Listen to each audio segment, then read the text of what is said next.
Hello বন্ধুরা, আমি শেখ গন্ডেল। এখন আমি করব অজয় দেবগন, জ্যোতিকা এবং আর মাধবন অভিনীত নতুন বলিউড সিনেমা শয়তানের রিভিউ। এই সিনেমাটার ভালো দিক খারাপ দিক নিয়ে আলোচনা হবে আজকের এই ভিডিওতে। গল্প সম্পর্কে স্পয়লার না দিই যদি একদম ছোট করে বলি, আর মাধবনের ক্যারেক্টারটা অজয় দেবগন এবং জ্যোতিকার বাড়িতে 10 মিনিটের জন্য আশ্রয় নিতে চাইছে, যেটা আপনারা ট্রেলারের মধ্যেও দেখেছেন।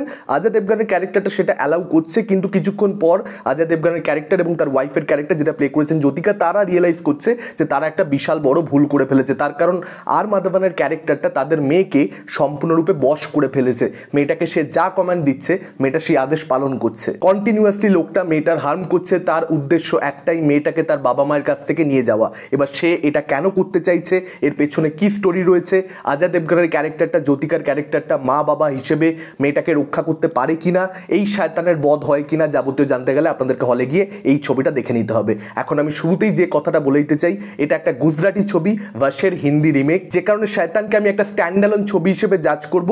অরিজিনালটা বেটার হয়েছে না রিমেকটা বেটার হয়েছে, কি কি চেঞ্জেস রিমেকের মধ্যে করা হয়েছে, এই ধরনের তুলনামূলক আলোচনাগুলো কিন্তু আপনারা এই ভিডিওর মধ্যে পাবেন না।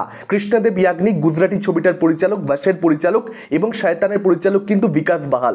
আপনারা যদি বলিউড রিমেকগুলোর দিকে তাকিয়ে দেখেন, সাউথ ইন্ডিয়ান বহু ছবি তারা রিমেক করে, কিন্তু রিমেকগুলোর পরিচালক যখন অরিজিনাল সাউথ ইন্ডিয়ান ছবিগুলোর পরিচালকই হন, যেরকম জার্সি কিংবা বিক্রম বেদা, তাদের রিমেকগুলো খুব ভালো হয়। কিন্তু যখন যখন দেখা যায় যে পরিচালক অন্য কেউ, অরিজিনাল ছবিটার পরিচালকই রিমেকটা বানাচ্ছে না, তখন কিন্তু রিমেকটা খারাপ হয়ে যায়। এই ক্ষেত্রেও কি তাই হয়েছে? উত্তর না। অরিজিনাল ছবি না দেখেই কমেন্ট অ্যাকচুয়ালি করা যায় না, কিন্তু একটা ভালো ছবি দেখে এলে সেই ফিলিংটা আপনার মনের মধ্যে থাকে, সেই কনফিডেন্সের জায়গা থেকে বলতে পারি যে এই রিমেকটা কিন্তু বেশ স্ট্রং একটা রিমেক হয়েছে। জনরা ওয়াইজ যদি বলি, এটা একটা সুপার ন্যাচারাল থ্রিলার, হরর জনরার কাজও বলা যেতে পারে। অ্যাট টাইমস কিন্তু ছবিটা সার্ভাইভাল থ্রিলার জনরার মধ্যেও ঢুকে পড়ে। এবার এই ছবিটা বেসিক্যালি একটা one location thriller. One location থ্রিলারের ক্ষেত্রে রাইটিং যদি প্রচণ্ড বেশি স্ট্রং না হয়, পারফরমেন্সেস যদি প্রচণ্ড ভালো না হয়, তাহলে কিন্তু খুব সহজেই সেই কাজটা খুব বোরিং হয়ে যেতে পারে। এই কাজটা কোনো জায়গাতেই বোরিং দর্শকের মনে হবে না। প্রচণ্ড টানটান একটা ছবি। ট্রেলারটা ঠিক যেটা প্রমিস করেছে অডিয়েন্স কিন্তু হলে গিয়ে সেটাই পাবে, বরং তার থেকে অনেক বেশি কিছু পাবে।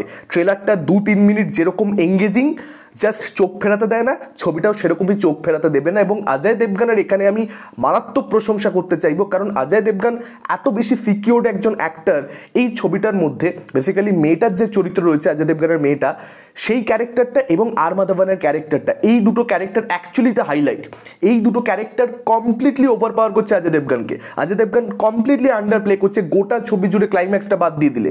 অজয় দেবগনের মতন একজন সিকিউরড অ্যাক্টরই বা সিকিউরড স্টারই এই ছবিটা করতে রাজি হবে। আদারওয়াইজ এই ছবিটা অনেক স্টারই করবে না, কারণ তার এই ছবিটার মধ্যে অ্যাকচুয়ালিতে ভয় পাওয়া ছাড়া বা টেনসড হয়ে যাওয়া ছাড়া করবার কিছু নেই। এবং অজয় দেবগন এই জিনিসটা শয়তান ছবির মাধ্যমে যে এই 2024 সে প্রথমবারের জন্য করছে তা নয়, এই জিনিসটা সে ওমকারার সময় করেছে, যখন সাইফ আলী খান সবচেয়ে ভালো ক্যারেক্টারটা পেয়েছে এবং সে ম্যানুপুলেটেড হচ্ছে সাইফ আলী খানের দ্বারা। এই ছবিতে আর মাধবনের দ্বারা সে কন্ট্রোলড হচ্ছে কমপ্লিটলি। আর মাধবনের ক্যারেক্টারটার মধ্যে একটা সার্কাজম রয়েছে, একটা ডার্ক হিউমার রয়েছে, যেটা মানে কি বলি, এনজয় করেছি। ঠিক আছে, মানে আমি ডার্ক বলি হয়তো এনজয় করেছি, ওটা বেসিক্যালি এনজয় করার মতন জিনিস নয়। কারণ যে হিউমিলিয়েশনটা ফেস করতে হচ্ছে অজয় দেবগনের ক্যারেক্টারকে, জ্যোতিকার এই পুরো পরিবারটাকে, সেটা কোথাও একটা পীড়া দেয়, সেটা কোথাও একটা সিম্প্যাথেটিক করে দেয় টুয়ার্ডস দ্য ফ্যামিলি। মানে আমি বলবো না যে ইমোশনাল ফিল করেছি এদের জন্য প্রচণ্ড বেশি সিম্প্যাথেটিক হয়ে গেছি, যে ভাই মানে কি হচ্ছে এই পরিবারটার সঙ্গে, চোখে দেখা যায় না। ট্রেলারটার মধ্যে একটা সিন তো আপনারা দেখেছেনই, যেখানে মেয়েটাকে দিয়ে জোর করে অজয় দেবগনকে চড় মারাচ্ছে, মানে একটা মেয়ে তার বাবাকে চড় মারছে। এরকম ধরনের হিউমিলিয়েশন, মানে এটা টাফ।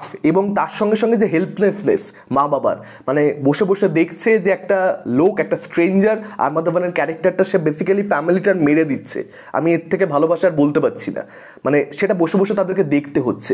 এই হেল্পলেসনেসটা কোথাও একটা কানেক্ট করবে অডিয়েন্সের সঙ্গে, যে কারণে একটা অ্যাটাচমেন্ট ক্যারেক্টারগুলোর সঙ্গে হয়ে যাবে এবং সেখানেই ছবিটা বাজিমাত। অজয় দেবগন তো দারুণ কাজ করেছে ক্লাইম্যাক্সের, মানে তার যে ইমোশনাল পোর্শনটা টু গুড। জ্যোতিকা ফাটিয়ে দিয়েছে, যে মেয়েটা এখানে গুজরাটি ছবির মধ্যে অভিনয় করেছেন, এখানে অভিনয় করেছেন একই চরিত্রে, সেও দারুণ কাজ করেছে। টপ নচ পারফরমেন্স এখানে প্রত্যেকের। বাচ্চা ছেলেটা নিজের জায়গাতে বেশ ভালো, আর মাধবন জাস্ট ফাটিয়ে দিয়েছে, মানে ক্যারেক্টারটাকে এমন একটা জায়গাতে নিয়ে গেছে, মানে দর্শক হিসেবে হলে বসে আর মাধবনের ক্যারেক্টারের সম্পর্কে মাথার মধ্যে যেগুলো চলছিল সেগুলো আমি আর আপনাদেরকে বলতে পাচ্ছি না, মানে মনে হচ্ছিল মার কাঙ্ক্ষিত ছেলেকে। ঠিক আছে, আমি বলেই দিলাম, আমি আর চেপে রাখতে পারলাম না, জাস্ট এই ফিলিংটাই কাজ করছিল কোথাও একটা। মানে অডিয়েন্স হিসেবে আপনি রুট করবেন ফ্যামিলিটার জন্য, এবং ব্যাকগ্রাউন্ড মিউজিকের কাজ টেকনিক্যালি সুপার, ছবিটা প্রোডাকশন ভ্যালু রয়েছে, লুক অ্যান্ড ফিল ওয়াইজ চমৎকার, ব্যাকগ্রাউন্ড মিউজিক শয়তানের যে থিমটা সেটা ছবিটাকে নেক্সট লেভেলে নিয়ে যায়। ছবিটা আপনারা দেখে আসুন, আমার বিশ্বাস ছবিটা আপনাদের দারুণ লাগবে।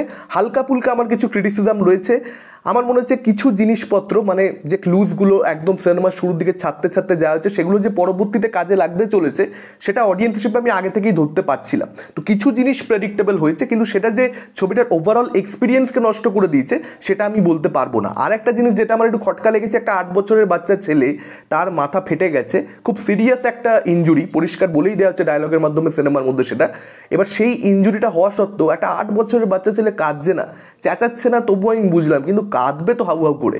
তো তার ওরকম বোকার মতন পড়ে থাকাটা, এটা আমার ঠিক ভাল লাগেনি। গোটা ছবিটা এত বেশি দুর্দান্ত যে ইন্টারভেলটা এমন একটা জায়গাতে হয় যেটা দেখে মনে হয় যে ইন্টারভেল এর থেকে বেটার ডিজাইন করবার সুযোগ মেকারদের কাছে ছিল, কিন্তু কেন জানি না তারা যেন করেনি।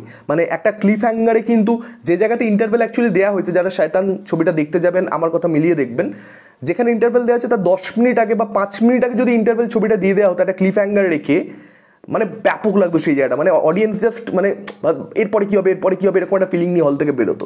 তার মনে হয় সেটা বেটার হতো, সেটা এখানে করা হলো না। এটা ছিল আমার রিভিউ। আপনাদের কি মতামত? যারা দেখেছেন অলরেডি ছবিটা ডেফিনেটলি কমেন্ট করে জানাতে পারেন। ভিডিওটা ভালো লাগলে লাইক করতে পারেন, শেয়ার করতে পারেন। আমাদের চ্যানেল নতুন হলে চ্যানেলটাকে অবশ্যই সাবস্ক্রাইব করতে পারেন।